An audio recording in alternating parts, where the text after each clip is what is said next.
یہ قرآن کا دوسرا حصہ ہے کہ لوگوں کے حقوق، جس کو حقوق العباد کہتے ہیں۔ ایک حقوق اللہ تھوڑے سے، نماز، روزہ، حج، زکوٰۃ، حقوق اللہ ختم ہو گئے۔ حقوق العباد بارش کی قطر، ماں کے لیے الگ ہے، باپ کے لیے الگ ہے، بیوی کے لیے الگ ہے، بچوں کے لیے الگ ہے، بھائی کے لیے الگ ہے، بہنوں کے لیے الگ ہے۔ پھر ہمارے معاشرے میں جوائنٹ فیملی سسٹم بہت بڑی نعمت ہے اگر شریعت کا پتہ ہو، اور بہت بڑا عذاب ہے اگر شریعت کا پتہ نہ ہو۔ اور میرا درد یہ ہے کہ میرے معاشرے کو گھر کی زندگی کا دین نہیں آتا، گھر کی زندگی کا دین نہیں آتا۔ انتہائی امبیلنس معاشرہ ہے۔ ماں باپ کی وجہ سے بیوی پہ زیادتی نہ کرنا، بیوی کی وجہ سے ماں باپ پہ زیادتی نہ کرنا۔ ہمارے معاشرے میں چاہے ڈاکٹر کا سسرال ہو اور چاہے مولوی کا سسرال ہو، سسرال بے رحم ہے، سسرال ظالم ہے۔ لاکھوں میں کوئی ایک گھر ایسا ملتا ہے جہاں محبت دیکھنے کو ملتی ہے، ورنہ سسرال کا جبر ہے شدید قسم کا۔ اور آنے والی لڑکی اپنی ساس، اپنا سسر، اپنی نندیں، اپنے دیور، سب کی نوکر بن کے آتی ہے، تو اس نے بچے کب پالنے ہیں، اس نے بچوں کی تربیت کب کرنی ہے۔ آنے والی لڑکی کے ذمے خاوند کی روٹی پکانا بھی نہیں ہے، تو ذمہ ہے کیا؟ نسل کو تیار کرنا۔ نسل کب تیار ہوگی؟ جب اس کا ذہن صحیح ہوگا۔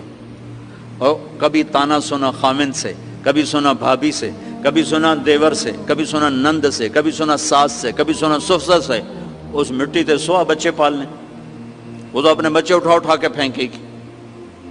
اور کتنا حکمت کا بول ہے میرے نبی کا کہ 7 سال تک بس بچے کو پیار دو، نماز بھی نہ کہو، نماز بھی مت کہو۔ 7 سال تک پیار دو، قریب کرو، 7 سال کے بعد نماز کا کہنا شروع کرو۔ ہم 3 سال کی عمر میں بچوں کو نرسری میں چھوڑ کے آ جاتے ہیں، اور اس کے اندر میں ہم ایک زہر ڈال دیتے ہیں۔ 3 سال کا بچہ کبھی اسکول جانے کے لیے تیار نہیں ہے، اور میں قربان جاؤں اپنے نبی پر، 7 سال تک بس سینے سے لگا کے رکھو، ماں اور بچہ اور باپ بس۔ اب دیکھنا حضرت ہاجرہ نے کیا کر کے دکھایا، 6 سال کے بچے کو کہاں پہنچایا، یا ابت افعل ما تؤمر، ابا جی ذبح کرنا، جلدی کر، اللہ اکبر، جلدی کرو، ذبح کرو۔ فرق